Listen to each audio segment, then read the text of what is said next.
Une éruption volcanique majeure, un chromosome en trop, des nouvelles de Gaïa, une épée de Damoclès au-dessus de nos têtes et des tiques à foison pour l'été. Bonjour à toutes et à tous, je suis Emma Hollen et bienvenue dans Fil de Science, le podcast Futura où l'on retrace ensemble l'actualité de la semaine. Météorites, éruptions volcaniques titanesques, périodes glaciaires, etc., on a tendance à reléguer ces événements cataclysmiques à des temps passés, où les dinosaures arpentaient la Terre et où les hommes chassaient le mammouth. Mais si le progrès technologique a permis à au moins une portion d'entre nous de nous protéger des vicissitudes de la vie, il reste certaines choses sur lesquelles on n'a malheureusement toujours pas le contrôle.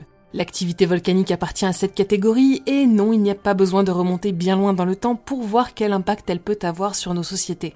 En 1991, l'éruption du mont Pinatubo a fait chuter les températures globales pendant 2 à 3 ans. En 1815, l'éruption terrible du mont Tambora, l'une des plus violentes qui ait marqué ces 10 000 dernières années, a causé la mort directe de 11 000 personnes et jusqu'à 100 000 personnes rien que dans la région environnante à cause de l'hiver volcanique qui s'en est suivi. Ces explosions ont été entendues à plus de 1400 km et le volcan s'est effondré sur 1400 mètres. 1816 a été baptisé l'année sans été. Il y a aussi l'éruption du volcan Laki en 1783 dont les famines résultantes auraient précipité la Révolution française, ou celle du mont Tarawera en Nouvelle-Zélande qui a causé la grande famine de 1315-1317. Et puis, il y a cette anomalie climatique survenue il y a environ 3500 ans.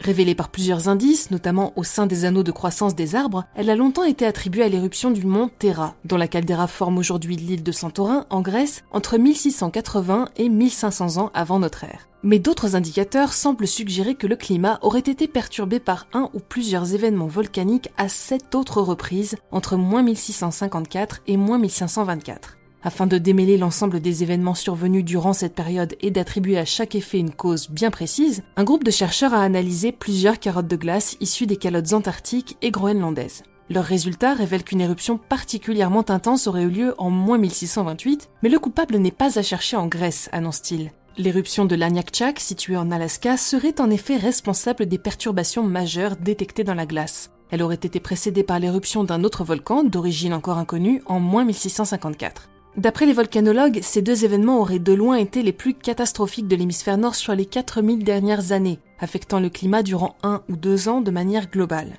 Aujourd'hui, si l'homme a certainement pris le relais en termes d'impact négatif sur le climat, il est bon de rappeler que les catastrophes peuvent encore s'additionner. Alors autant travailler sur les choses qui sont en notre pouvoir. Autrement dit, évitons de cumuler réchauffement climatique et éruptions catastrophiques.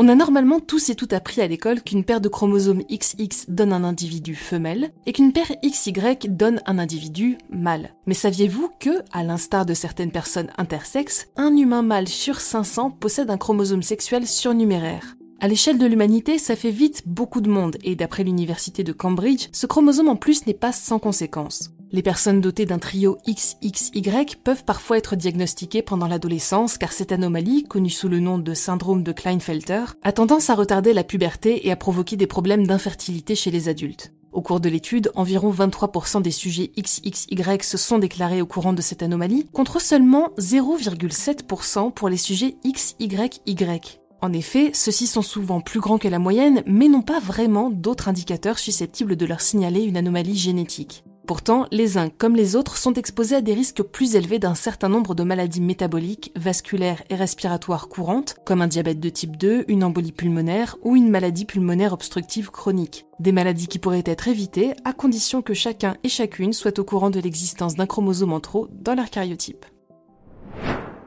C'est cette semaine que la mission Gaïa de l'Agence spatiale européenne a publié son 3e catalogue de données. Un recueil de mesures astrométriques qui certes ne sont pas aussi attrayantes pour nous grand public que les images spectaculaires de Hubble, mais qui promet des découvertes majeures pour la communauté astronomique. Alors, vous avez le droit de vous demander comment on peut savoir que ces données vont être révolutionnaires avant même de les avoir regardées ? Eh bien, ça tient surtout aux performances de Gaïa, qui est capable d'observer des objets jusqu'à 400 000 fois plus faibles que les plus faibles des étoiles observables à l'œil nu. Avec ses instruments ultra perfectionnés, elle est capable de mesurer la position et le mouvement d'un astre en 3 dimensions, sa couleur, ses propriétés physiques et même ses caractéristiques chimiques pour les objets les plus brillants. Le catalogue qui résulte de son travail est la référence en astronomie et cette nouvelle édition devrait contenir des détails inédits et améliorés pour près de 2 milliards d'étoiles dans notre galaxie. De quoi donner du grain à moudre aux chercheurs pour quelques années. On a beau être un amoureux ou une amoureuse de la nature, les tiques sont des bestioles difficiles à porter dans son cœur et je suis au regret de vous annoncer qu'avec les chaleurs intenses qui semblent prévues pour cet été, on n'a pas fini de les voir, bien au contraire. En 4 ans, plus de 56 000 signalements, humains et animaux confondus, ont été recensés par le programme participatif CITIC. Et les chiffres continuent de grimper, en particulier dans les jardins privés. Comme vous le savez peut-être déjà, les tiques peuvent être porteuses de pathogènes, notamment la maladie de Lyme qui, si elle n'est pas diagnostiquée suffisamment tôt, peut dégénérer en une perte de mobilité du visage, des douleurs articulaires, des problèmes de mémoire, des palpitations cardiaques, des migraines intenses ou de la psychose. Donc on fait attention à ses mollets et après chaque sortie, on vérifie qu'on n'a pas été mordu. Pour vous aider, des chercheurs ont compilé une carte indiquant les zones à risque à découvrir sur Futura. 5 ans, c'est le temps dont nous disposons pour inverser la tendance climatique avant d'atteindre un point de basculement catastrophique pour notre planète. Fonte des glaces, accélération de la disparition des espèces, hausse du niveau de la mer, etc. et 1,5% supplémentaire de réchauffement histoire de couronner le tout. Voici les conclusions alarmantes présentées par les scientifiques devant la Commission européenne le 7 juin dernier. Et pour celles et ceux qui se disent « on se sera adapté d'ici là », mauvaise nouvelle, d'après leurs études, les changements les plus importants se manifesteront de manière brusque et non graduellement.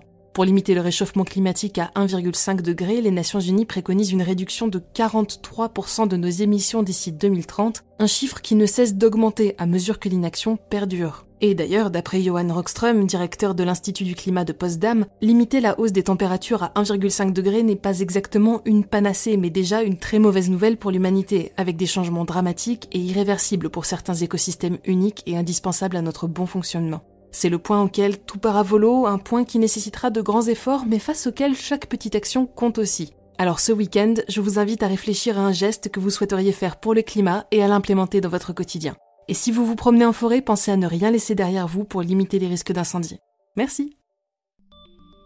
Allez, c'est tout pour cette semaine, merci d'avoir suivi cet épisode de Fil de Science. Si ce n'est pas encore le cas, je vous invite à nous retrouver sur vos applications de podcast préférées et à vous abonner aux productions de Futura. Cette semaine, je vous invite à découvrir notre dernier épisode de Chasseurs de Sciences, où Julie Kern vous raconte l'incroyable découverte de l'homme de Piltdown, le chaînon manquant entre l'homme et le singe. Une histoire pleine de rebondissements et dans laquelle un certain Arthur Conan Doyle fait un caméo inattendu. Pour le reste, je n'ai plus qu'à vous souhaiter un excellent week-end et de bonnes vacances à celles et ceux qui prennent enfin un peu de repos. À la semaine prochaine.